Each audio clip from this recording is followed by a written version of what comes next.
बृहन्मुंबई महानगरपालिका शिक्षण विभाग आयोजित आजच्या ऑनलाईन अध्यापन वर्गात उपस्थित मान्यवर, माझे सर्व सहकारी शिक्षक आणि सर्व उपस्थित विद्यार्थ्यांचे हार्दिक स्वागत.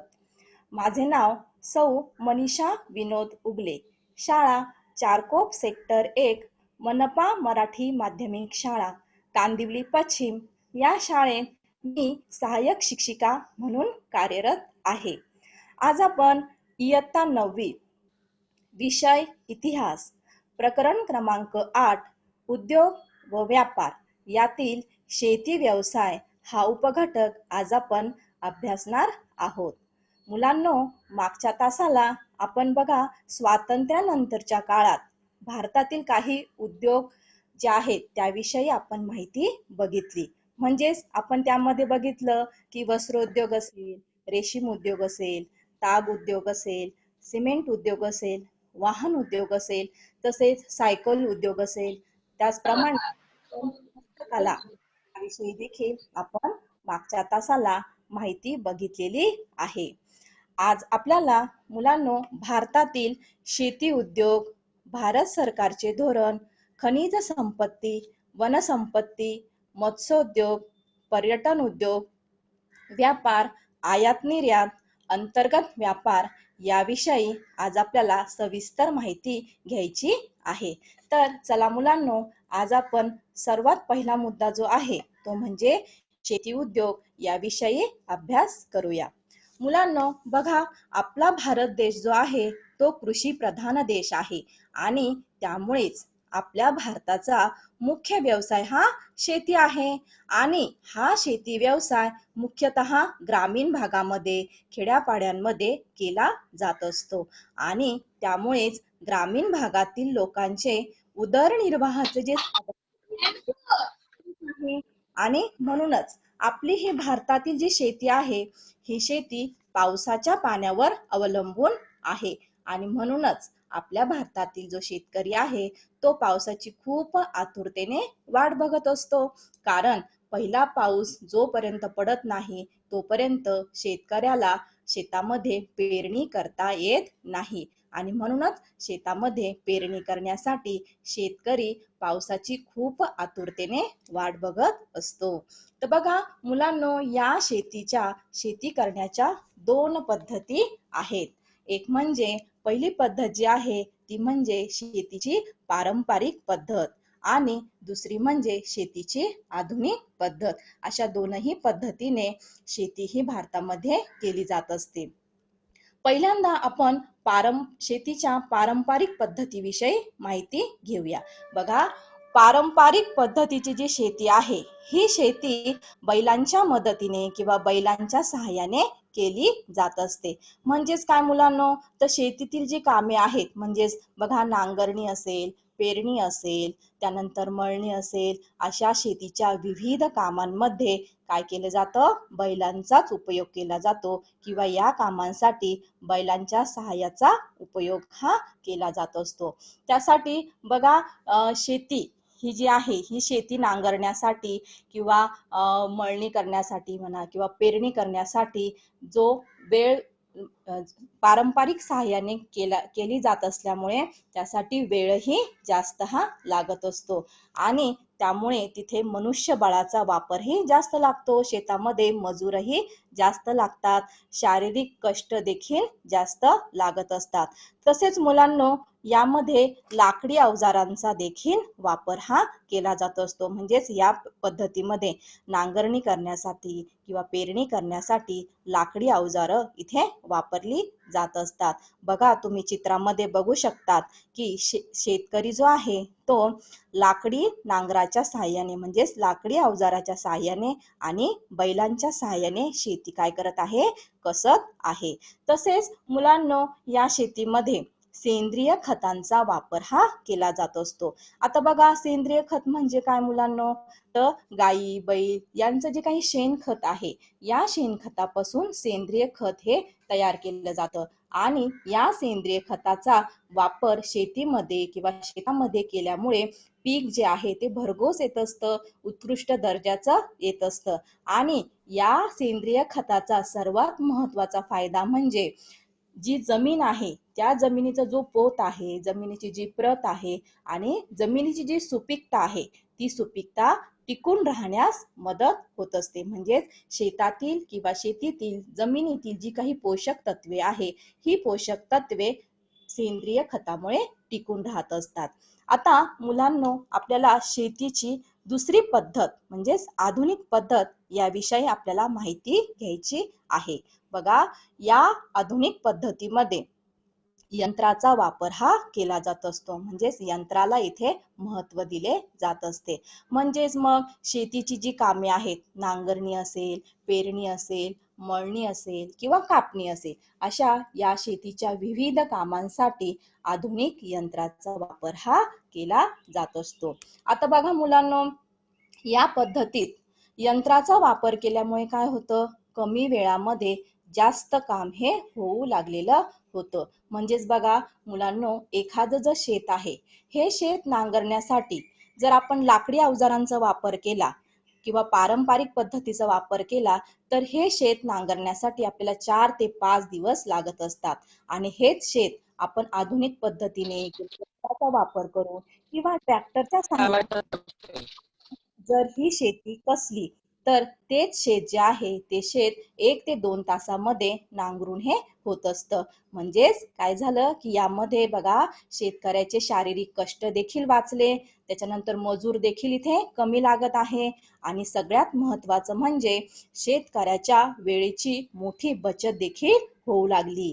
परिणामी काय झालं की शेतकऱ्याला फावल्या वेळामध्ये किंवा उरलेल्या वेळामध्ये शेतीच्या इतर कामांकडे लक्ष देता येऊ लागलं. शेतीच्या वेगवेगळ्या पद्धतींची किंवा प्रशिक्षणाची माहिती शेतकऱ्याला घेता येऊ लागलेली आहे. बघा, तसेच या आधुनिक पद्धतीमध्ये कमी वेळात जास्त उत्पादन व्हावं म्हणून रासायनिक खतांचा वापर हा केला जात असतो. आता मुलांनो, आपल्याला माहित आहे की रासायनिक खतांमध्ये बरीचशी विविध प्रकारची केमिकल्स असतात आणि या केमिकल्सचा किंवा या रासायनिक खतांचा वापर आपण जर अतिरिक्त प्रमाणात केला किंवा योग्य प्रमाणात जर केला नाही तर काय होत असतं की जमिनीचा जो पोत आहे, जमिनीची जी सुपीकता आहे ती कमी होऊ शकते किंवा परिणामतः जमीन ही नापीक होण्याचा धोका सुद्धा संभावू शकतो. म्हणजेच काय की ह्या ज्या शेतीच्या दोन्ही पद्धती आहे या दोन्ही पद्धतींचा काही प्रमाणात फायदाही आहे आणि काही प्रमाणात तोटा सुद्धा आहे. बघा, आता भारताचा ग्रामीण भागातील प्रमुख व्यवसाय हा शेती जरी असला तरी या शेतीबरोबरच भारतामध्ये किंवा ग्रामीण भागामध्ये पशुपालन, कुक्कुटपालन, मत्स्यपालन यासारखे व्यवसाय देखील केले जातात. यालाच आपण जोड व्यवसाय किंवा जोडधंदा म्हणून देखील म्हटलं जात असतं. म्हणजे शेती तर केलीच जाते, परंतु शेतीबरोबरच हे जे काय आहे पशुपालन, कुक्कुटपालन असेल किंवा मेषपालन असेल यांचा देखील व्यवसाय हा केला जात असतो. तसेच मुलांनो, भारतातील जवळजवळ 70% लोकसंख्या व शेती उत्पादन यावर अवलंबून आहे.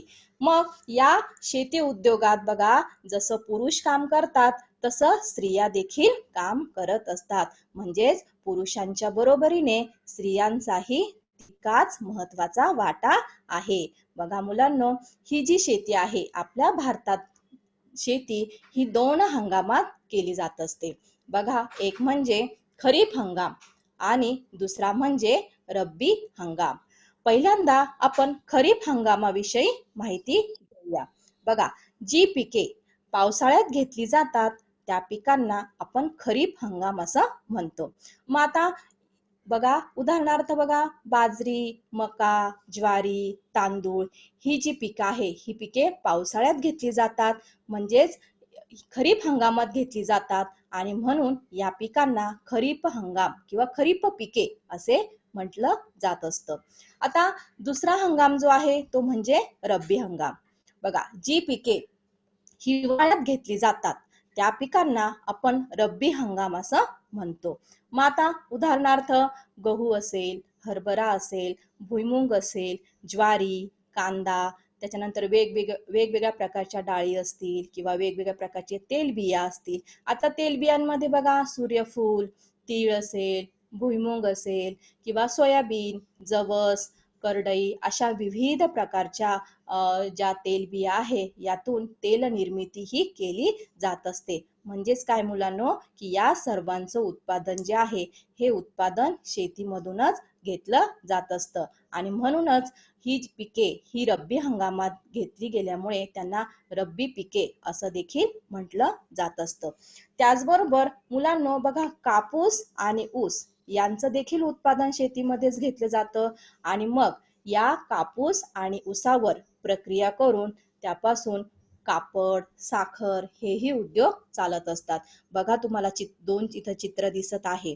पहिल्या चित्रामध्ये कापूस आणि ऊस दाखवलेला आहे, तर दुसऱ्या चित्रामध्ये कापड आणि साखर हे आपल्याला दाखवलेलं आहे. म्हणजेच काय मुलांनो, की कापड तयार करण्यासाठी आपल्याला कच्चा माल म्हणून कापसाचा उपयोग इथे केलेला आहे, तर साखर तयार करण्यासाठी ऊस हा कच्चा माल इथे वापरलेला आहे. म्हणजेच हा जो कच्चा माल आहे हा कच्चा माल आपल्याला शेतीतूनच मिळत असतो. तसेच मुलांनो याबरोबरच फळे असेल, भाजीपाला असेल हे सुद्धा आपल्याला शेतातूनच मिळत असतं. परंतु मुलांनो बघा, की फळे, भाजीपाला हा काय आहे, नाशवंत माल आहे. म्हणजेच तो लवकर खराब होतो, जास्त काळ तो टिकून राहू शकत नाही. त्यामुळे त्यांच्यावर प्रक्रिया करणारे अनेक उद्योग देखील भारतात चालत असतात. आता आपण इथं उदाहरण घेऊ शकतो बघा, एप्रिल मे महिन्याच्या दरम्यान आपल्या इथे आपल्या बाजारामध्ये मोठ्या प्रमाणात आंबे हे उपलब्ध असतात. परंतु बघा मुलांनो, आंबा हा काय आहे, नाशवंत माल आहे, जास्त काळ तो टिकू शकत नाही आणि म्हणून त्यासाठी काय केलं जातं, की त्यावर काही प्रक्रिया केली जाते आणि प्रक्रिया करून वेगवेगळ्या प्रकारचे जे काही पदार्थ आहेत किंवा वेगवेगळ्या प्रकारचे काही ज्यूस आहेत ते तयार केले जातात. म्हणजेच असे उद्योग किंवा प्रक्रिया करणारे उद्योग आपल्या भारतामध्ये चालत असतात आणि हे पदार्थ जे आहे हे पदार्थ आपल्याला कोणत्याही ऋतूमध्ये किंवा कोणत्याही कालावधीमध्ये सहज मिळू शकतात. आता मुलांनो तसेच बघा, ही शेती जी आहे या शेतीला प्रोत्साहन मिळावं, त्याच्यानंतर बघा शेतीमध्ये वेगवेगळ्या प्रकारच्या सुधारणा करता याव्या किंवा वेगवेगळ्या प्रकारचं आधुनिक यंत्र वापरता यावं यासाठी काय लागत आहे, भांडवलाची आवश्यकताही लागत असते किंवा पैशांची आवश्यकताही लागत असते. मग हे भांडवल निर्मिती कोण करून देतं शेतकऱ्यांना, तर बघा ग्रामीण भागातील ज्या काही बँका आहेत किंवा सहकारी संस्था आहेत यांच्या मार्फत काय केलं जातं, शेतकऱ्यांना कर्ज उपलब्ध करून दिलं जातं. आणि तसेच मुलांनो, कृषी विद्यापीठाच्या विस्तार सेवा विभागाकडून शेतकऱ्यांना विविध प्रकारचं प्रशिक्षण दिलं जात असतं. कारण शेतकऱ्याला प्रशिक्षण देणं खूप गरजेचं आहे, तरच तो शेतीमध्ये वेगवेगळ्या प्रकारच्या सुधारणा किंवा आधुनिकता आणू शकतो. आता बघा मग कोणकोणत्या गोष्टींचं किंवा कोणकोणत्या विषयांचं प्रशिक्षण दिलं जातं शेतकऱ्यांना, तर बघा माती परीक्षण असेल. आता यामध्ये माती परीक्षणामध्ये काय केलं जातं, तर शेतकऱ्यांना माती किंवा मातीचं ज्ञान किंवा मातीचं परीक्षण कसं करायचं याबद्दल माहितीही दिली जात असते.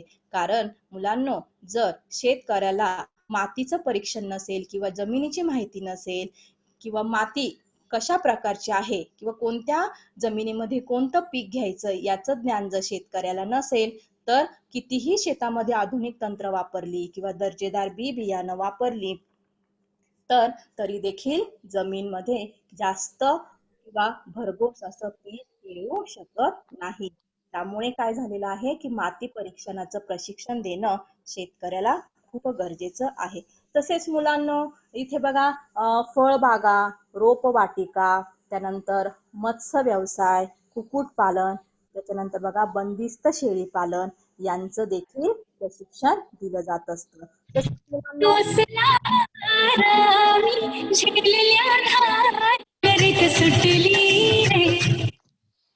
गाई म्हशींचे संगोपन यामध्ये त्यांना वेळोवेळी कोणती लस दिली पाहिजे, तसेच त्यांचं खाद्य, त्याच्यानंतर आरोग्य काही समस्या या आरोग्याविषयी डॉक्टरांकडून तपासणी देखील मान्य असते.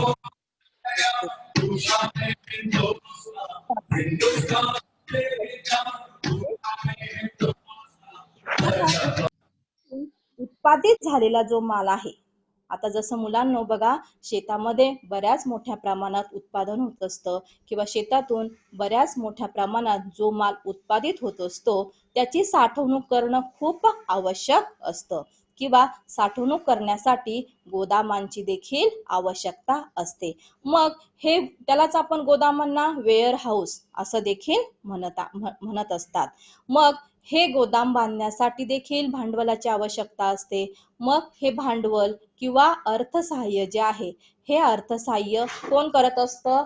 तर बघा, जिल्हा व्यवसाय मार्गदर्शक संस्था जी आहे, ही जिल्हा व्यवसाय मार्गदर्शक संस्था काय करत असते? शेतकऱ्यांना गोदाम बांधण्यासाठी अर्थसहाय्य हे करत असते. तसंच मुलांनो, भारताचा जो म्हणजे भारताचा सुमारे जवळजवळ 60% भाग जो आहे किंवा 60% भूभाग जो आहे तो काय आहे? लागवडीखाली आहे. म्हणजे 60% भूभागामध्ये शेती ही केली जात आहे. तसेच मुलांनो बघा, ठिबक सिंचन असेल, या पद्धतीचाही शेतीमध्ये वापर हा केला जात असतो. त्यानंतर सेंद्रिय पद्धतीने शेती केली जात असते. अशा आधुनिक पद्धतीचा वापर केल्यामुळे आपला भारत देश जो आहे, हा भारत देश अन्नधान्य असेल, त्याच्यानंतर वेगवेगळ्या प्रकारची पीक पद्धती असेल, यामध्ये काय झालेला आहे? स्वयंपूर्ण झालेला आहे. आता बघा मुलांनो, तुम्ही चित्रामध्ये बघू शकतात की मत्स्य व्यवसाय असेल किंवा कुक्कुटपालन असेल. कुक्कुटपालन म्हणजेच काय मुलांनो? कोंबडी पालन. त्याच्यानंतर बघा, बंदिस्त शेळी पालन असेल, त्याच्यानंतर गाई म्हशींचे संगोपन, त्यानंतर बघा इथे ठिबक सिंचन सुद्धा इथे दाखवलेलं आहे. त्यानंतर सेंद्रिय पद्धतीने शेती कशी केली जाते हे सुद्धा आपल्याला ह्या चित्रांमध्ये दाखवलेलं आहे. तर पुढचा जो मुद्दा आहे तो म्हणजे भारत सरकारचे धोरण. चौथ्या पंचवार्षिक योजनेच्या धोरण काळात विविध उद्योगांवर लक्ष केंद्रित करण्यात आलं. म्हणजे भारतातील जे काही विविध उद्योग आहेत, त्यामध्ये बघा, कागद उद्योग असेल, त्यानंतर औषध उद्योग असेल, मोटार ट्रॅक्टर उद्योग असेल, त्यानंतर कातड्यांच्या वस्तू असतील किंवा वस्त्र उद्योग, त्यानंतर बघा खाद्यपदार्थ प्रक्रिया उद्योग, या सर्व उद्योगांवर काय झालं की चौथ्या पंचवार्षिक योजनेमध्ये विशेष भर देण्यात आलेला आहे. त्यानंतर बघा, 1970चं धोरण आलं.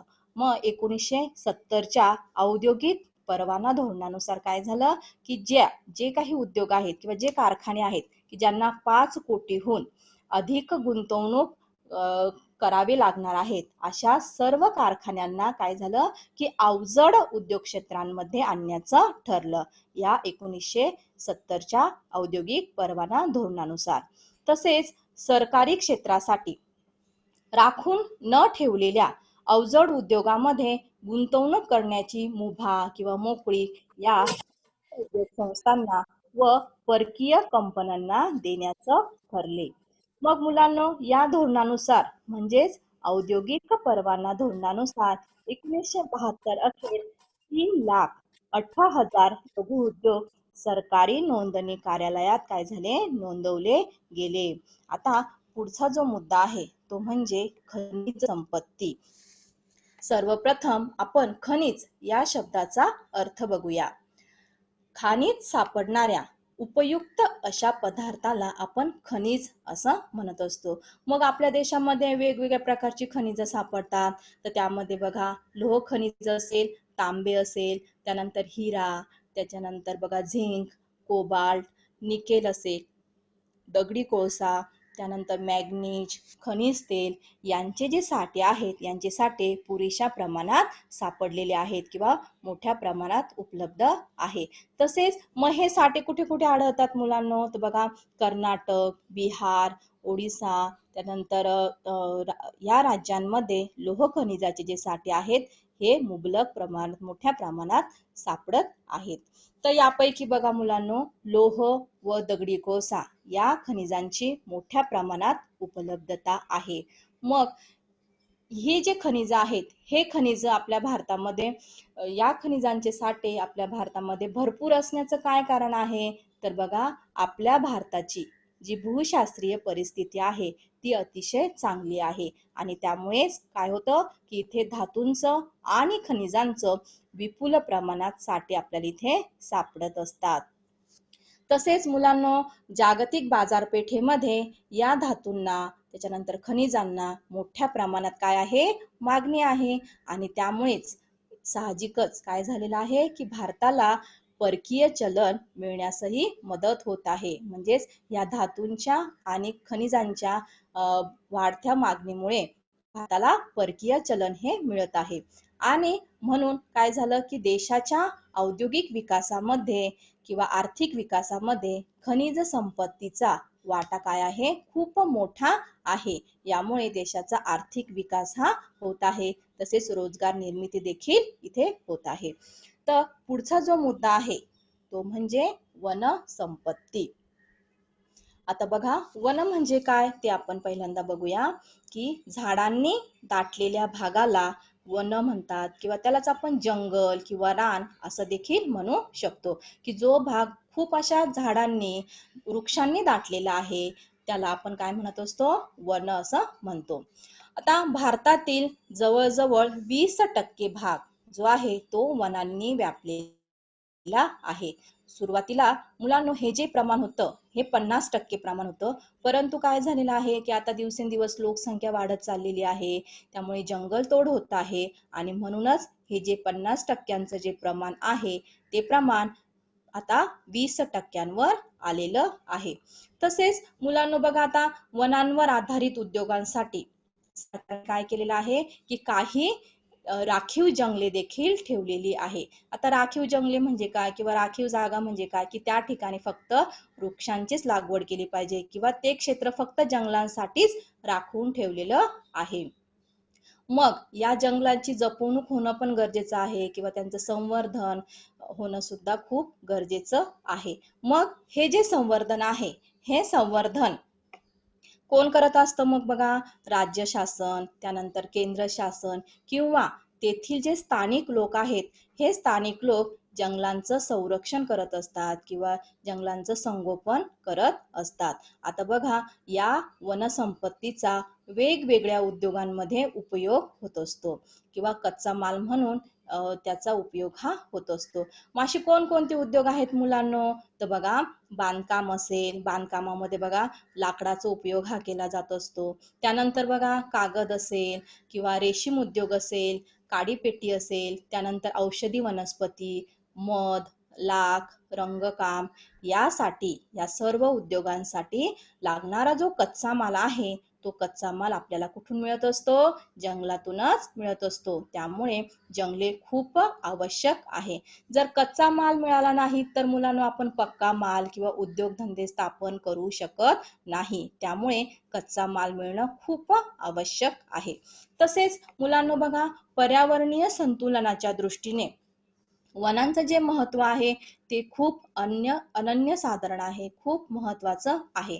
आपल्याला माहिती आहे की झाडं काय देत असतात आपल्याला, मोठ्या प्रमाणात ऑक्सिजन देत असतात, प्राणवायू देत असतात. कारण मनुष्याला जीवन जगण्यासाठी ऑक्सिजनची अत्यंत गरज असते आणि म्हणूनच झाडं आपल्याला काय देत असतात, वृक्ष हे आपल्याला ऑक्सिजन देत असतात आणि वातावरणातील जो कार्बन डायऑक्साईड आहे तो शोषून घेत असतात. आणि म्हणूनच मुलांनो, वृक्ष लागवड करणं हे खूपच गरजेचं आहे किंवा खूप आवश्यक आहे.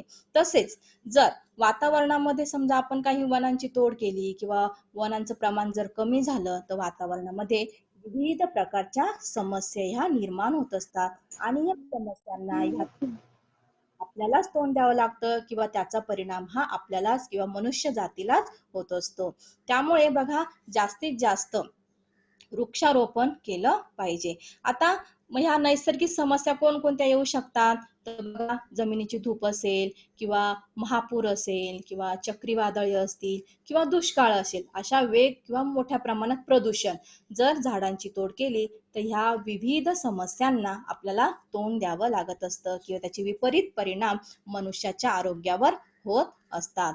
त्यामुळे तसेच काही कारणास्तव जर झाडांची तोड झाली तर काय केलं पाहिजे आपण, की तितक्याच प्रमाणात किंवा जेवढी झाडे तोडलेली आहे त्याच्यापेक्षा जास्त प्रमाणात आपण फेर लागवडही, झाडांची फेर लागवड म्हणजे काय मुलांनो, की परत तितकीच झाडं ही आपण लावली गेली पाहिजे.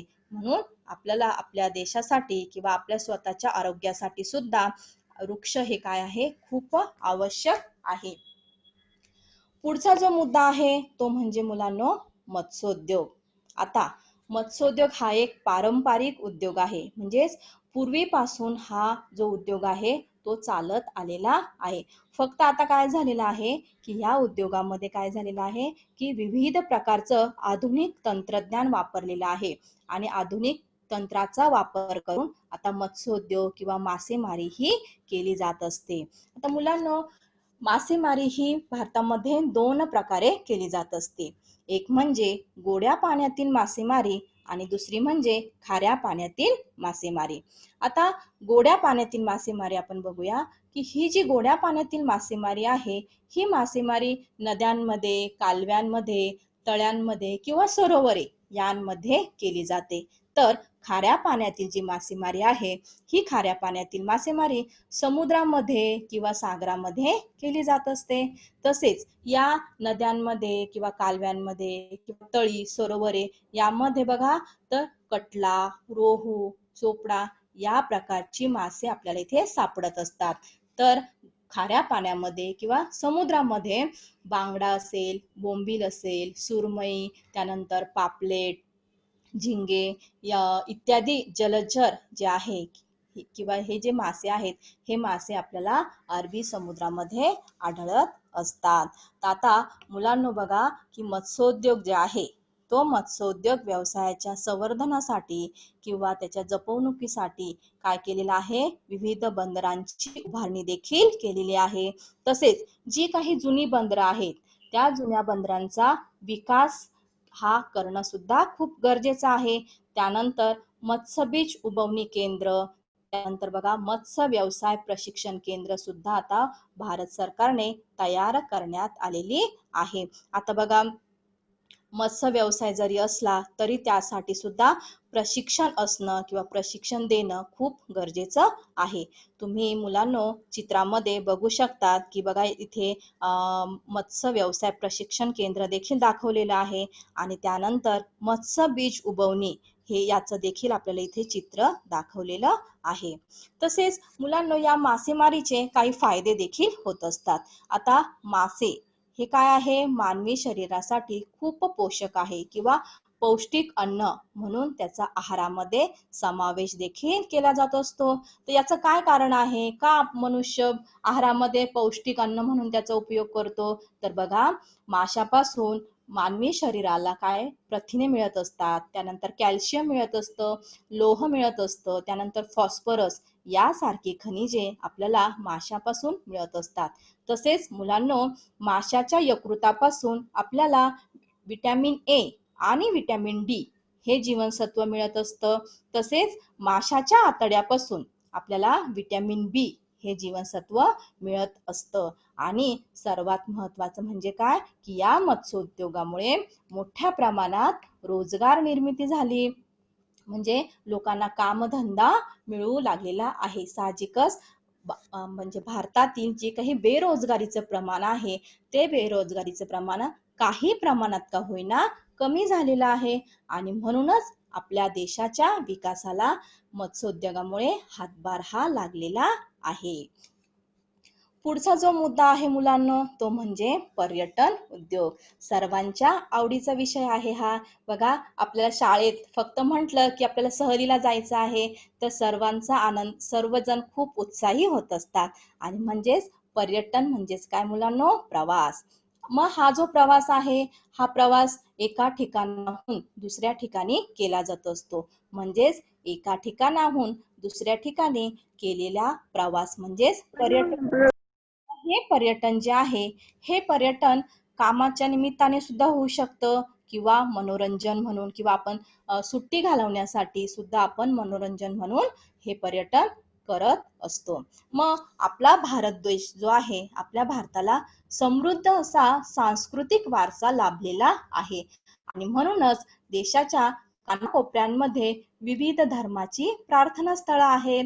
तसेच वेगवेगळ्या प्रकारचे तीर्थक्षेत्र देखील आहेत. त्यानंतर आपल्या भारतामध्ये बघा विविध प्रकारच्या नद्या आहेत आणि या नद्यांचा संगम देखील विविध ठिकाणी झालेला आहे. तसेच वेगवेगळ्या प्रकारचे किल्ले आहेत, राजवाडे आहेत, त्याच्यानंतर वेगवेगळ्या प्रकारच्या लेण्या आहेत. अजिंठा वेरूळ ही आपण अजिंठा वेरूळ याचं एक हे उदाहरण आहे.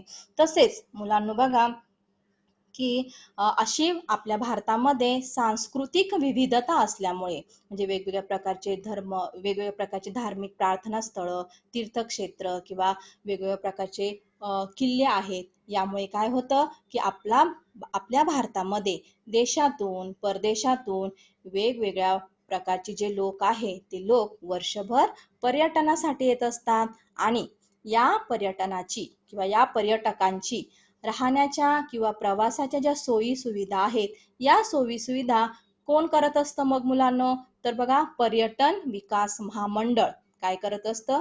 अशा ह्या प्रवाशांच्या किंवा पर्यटकांच्या राहण्याच्या आणि प्रवासाच्या सोयी सुविधा हे करत असतं.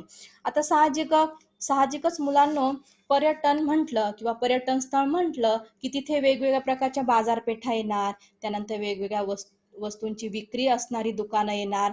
तसेच या ठिकाणी बघा राहण्याची आणि खाण्याची सोय व्हावी म्हणून बघा इथे हॉटेल व्यवसायही मोठ्या प्रमाणात चालत असतो. म्हणजे मुलांनो, जिथे पर्यटन स्थळ आहे तिथेच बाजारपेठा सुद्धा आहेत, त्यानंतर वेगवेगळ्या प्रकारची दुकानं देखील आपल्याला दिसतात आणि तसंच वेगवेगळ्या प्रकारचे हॉटेल्सही म्हणजे हॉटेल व्यवसाय देखील चालताना आपल्याला इथे दिसत आहे. तसेच बघा मुलांना आपण काही ठिकाणी जेव्हा पर्यटक म्हणून जातो तर तेव्हा तिथे त्या भागामध्ये किंवा त्या भागाची माहिती देण्यासाठी काही लोक तिथे आपल्याला दिसत असतात. तर त्यालाच आपण काय म्हणतो मुलांनो? मार्गदर्शक किंवा गाईड असं देखील आपण म्हणतो. म्हणजे बघा मुलांनो, आपण वेगवेगळ्या प्रकारची किल्ले बघायला जातो, त्यानंतर वेगवेगळ्या प्रकारचे धार्मिक स्थळं आपण बघायला जातो. तर या ठिकाणी आपल्याला काही मार्गदर्शक जे असतात ते मार्गदर्शक या ठिकाणाची माहिती देताना आपल्याला दिसत असतात. तसेच काही भाग जो असा आहे, काही भाग खूप दुर्गम आहे, त्या भागामध्ये जाणं शक्य नसतं किंवा काही भागांमध्ये कसं जायचं याची माहिती आपल्याला नसते आणि म्हणून हे सांगण्यासाठी किंवा याची माहिती सांगण्यासाठी तेथील जे स्थानिक लोक आहेत, तिथले स्थानिक लोक काय करतात? काही मोबदला घेऊन या पर्यटकांना मदत करत असतात आणि यातूनच आपल्याला असं लक्षात येतं की पर्यटन उद्योगामुळे काय झालेलं आहे? मोठ्या प्रमाणात इथे सुद्धा रोजगार उपलब्ध झालेला आहे. आता जिथे पर्यटन स्थळ आहे तिथे काय आहे? साहजिकच जी काही रस्ते आहेत किंवा वाहतूक सोयी सुविधा आहेत यांच्यामध्ये नक्कीच काय झालेले आहे? सुधारणा झालेला आपल्याला दिसून येत आहे. आता बघा मुलांनो, देशामध्ये राजस्थान हे पर्यटन स्थळासाठी किंवा पर्यटन म्हणून खूप अग्रेसर आहे, तर महाराष्ट्रामध्ये औरंगाबाद हे पर्यटनासाठी अग्रेसर आहे. पुढचा जो मुद्दा आहे तो म्हणजे मुलांनो व्यापार, आयात, निर्यात. आता बघा 1951 मध्ये भारताने जे नियोजन केलेलं आहे त्या नियोजनाची सुरुवात झाल्यानंतर औद्योगिक वस्तू व त्यासाठी लागणाऱ्या कच्च्या मालाची मोठ्या प्रमाणात आयात करण्यात आलेली आहे. म्हणजेच औद्योगिक व्यवसाय सुरू करण्यासाठी किंवा उद्योगधंद्या सुरू करण्यासाठी बराचसा असा कच्चा माल लागत असतो. तर मी मागे पण सांगितलं तुम्हाला की कच्चा माल जर उपलब्ध नसेल तर आपण पक्का माल तयार करू शकत नाही किंवा उद्योगांची स्थापनाही होऊ शकत नाही. आणि त्यामुळे काय झालं की ह्या 1951च्या धोरणानुसार किंवा 1951 मध्ये काय झालं की या औद्योगिक वस्तूंसाठी जो कच्चा माल लागत आहे, या कच्च्या मालाची मोठ्या प्रमाणात आयात करण्यात आली. तर आता मुलांनो, त्याआधी आपण आयात ह्या शब्दाचा किंवा आयात म्हणजे काय ते बघूया. जेव्हा दुसऱ्या देशातील माल आपल्या देशात आणला जातो तेव्हा त्याला आपण काय म्हणतो की आयात करणं असं म्हणत असतो. मग आपण आयात का करतो किंवा आयात करण्याची आपल्याला गरज का निर्माण होते? तर बघा मुलांनो, जेव्हा आपल्या देशामध्ये काही वस्तूंचा पुरवठा हा कमी असतो किंवा काही वस्तूंचा साठा हा पुरेशा प्रमाणात नसतो किंवा खूप कमी प्रमाणात असतो किंवा काही वस्तू ह्या उत्पादित होत नाही, आपल्याकडे काही कारणास्तव या वस्तू उत्पादित होऊ शकत नाही किंवा तयार होऊ शकत नाही, आणि म्हणून अशा ज्या वस्तू आहे अशा वस्तू काय करत असतो दुसऱ्या देशातील मालाच काय म्हणतो या वस्तूंची आयात करणं असं म्हणतो. मग मुलांना, आपला भारत देश जो आहे तो भारत देश अशा कोणकोणत्या वस्तूंची आयात करतो बरं? तर बघा, तर यंत्रसामग्री असेल म्हणजे वेगवेगळ्या प्रकारची जी काही यंत्र आहेत किंवा वेगवेगळ्या उद्योगांसाठी लागणारे जे काही यंत्र आहेत त्यांची भारत आयात करत असतो. त्यानंतर लोखंड असेल किंवा खनिज तेल असेल किंवा खते असतील किंवा औषधं असतील, तर या वस्तूंची भारत काय करत असतो? आयात हे करत असतो. म्हणजेच 1951 मध्ये औद्योगिक उद्योग स्थापन करण्यासाठी जो काही कच्चा माल लागत होता, तर त्या कच्च्या मालामध्ये ह्या वस्तूंची भारताने काय केलेली आहे? आयात केलेली आहे. तर आता आपण निर्यात म्हणजे दुसरा जो मुद्दा आहे किंवा आयात आणि निर्यात, आता आपण आयात तर बघितलं, आता आपण निर्यात म्हणजे काय ते बघूया. तर जेव्हा आपल्या देशातील माल जो आहे तो दुसऱ्या देशात पाठविला जातो तेव्हा आपण त्याला काय म्हणत असतो? निर्यात करणं असं म्हणत असतो. म्हणजेच काय मुलांनो, की जेव्हा आपल्या देशामध्ये अशा काही वस्तू आहेत की त्या वस्तूंचं उत्पादन मोठ्या प्रमाणात हे होत असतं, म्हणजेच आपल्या भारताची किंवा आपल्या भारतातील लोकसंख्येची पूर्ण गरज भागवून जेव्हा उर्वरित जो काही माल आहे किंवा उर्वरित ज्या काही वस्तू आहेत किंवा सेवा आहेत, या वस्तू आपण काय करत असतो? इतर देशांना पाठवत असतो. आणि तेव्हा ह्याच प्रक्रियेला आपण काय म्हणत असतो मुलांनो? की त्या वस्तूंची निर्यात करणं असं आपण म्हणत असतो. आता बघा की मग भारत जो आहे, तर भारत अशा कोणकोणत्या वस्तू आहेत किंवा कोणकोणता असा माल आहे की तो माल भारत जो आहे तो निर्यात करत असतो.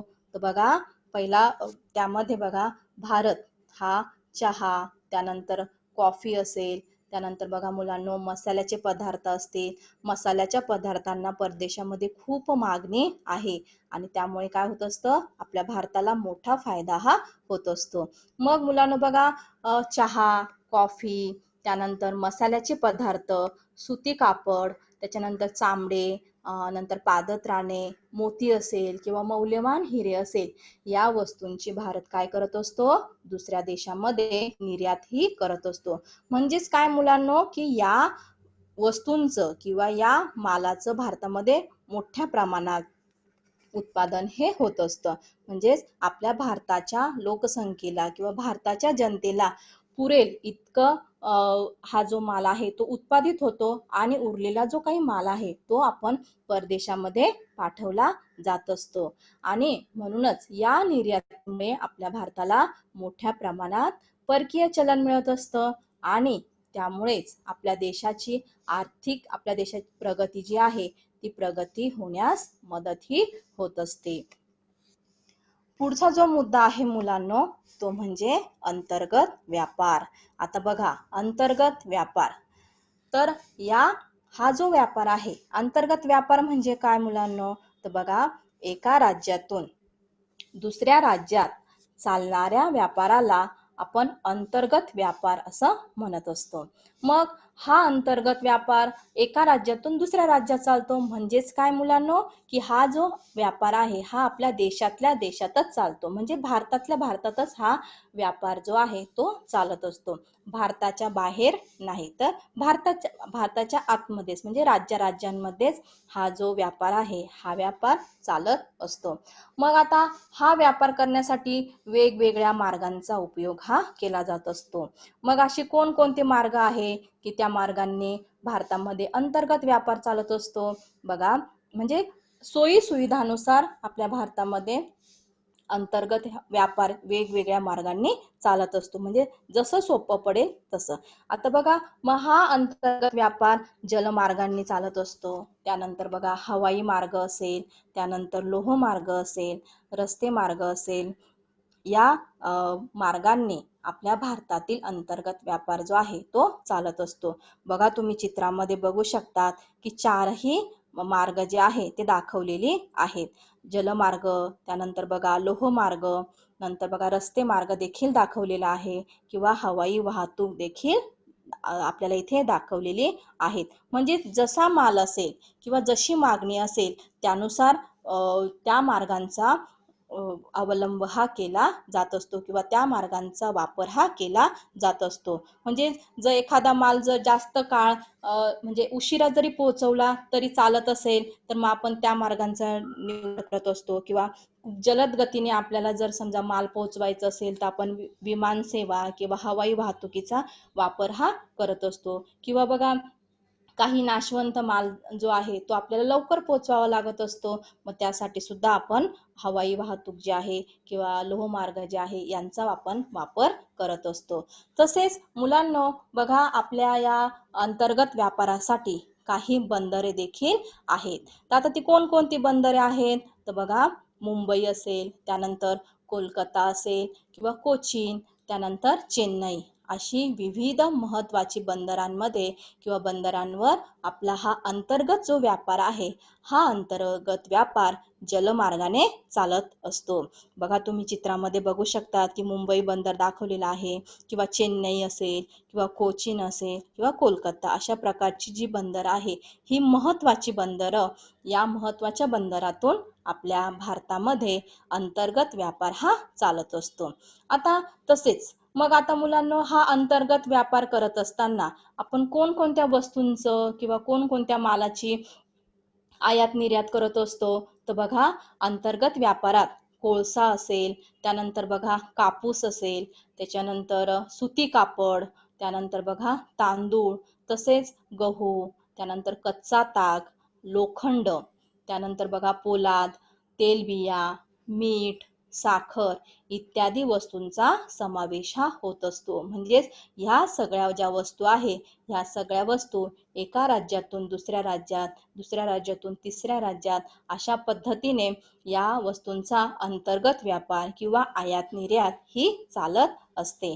मग यामुळे काय होतं मुलांनो, की अंतर्गत व्यापारामुळे देशाचा उद्योगधंदे जे आहेत, देशातील जे काही उद्योगधंदे आहेत किंवा व्यवसाय जे आहेत त्यांचा विकास झालेला दिसतो. तसेच मुलांनो बघा, या अंतर्गत व्यापारामुळे देशादेशांमध्ये मैत्रीचे, एकोप्याचे सुद्धा जे नातं आहे किंवा एकोप्याचे संबंध सुद्धा जोडले गेलेले आहेत किंवा त्यांची वाढ झालेली आहे. तसेच मुलांनो, अंतर्गत व्यापारामुळे राहणीमानाचा जो दर्जा आहे, म्हणजे देशातील लोकांच्या राहणीमानाचा दर्जा आहे तो उंचावलेला आहे. त्यानंतर जीवनमानाचा दर्जा देखील उंचावलेला आहे किंवा उंचावला गेलेला आहे.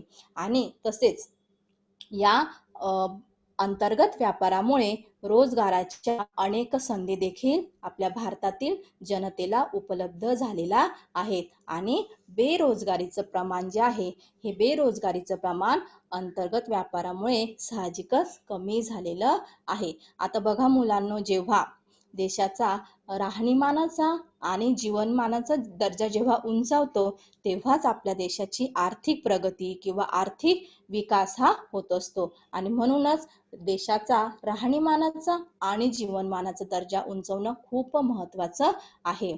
आणि अशा प्रकारे या अंतर्गत व्यापारामुळे देशाच्या प्रगतीला हातभार हा लागलेला आहे. अशा प्रकारे मुलांनो, आज आपण बघा शेती उद्योग, त्यानंतर भारत सरकारचे धोरण, वनसंपत्ती, त्यानंतर खनिज संपत्ती, मत्स्योद्योग, आयात निर्यात व्यापार, त्यानंतर अंतर्गत व्यापार या सर्व मुद्द्यांची सविस्तर माहिती आपण घेतलेली आहे. तर मुलांनो, आपण काही प्रश्न जे आहेत ते थोडक्यात बघूया. माझा पहिला प्रश्न जो आहे तो म्हणजे बघा, शेतीच्या 2 पद्धती कोणत्या आहेत मुलांनो, सांगा बरं.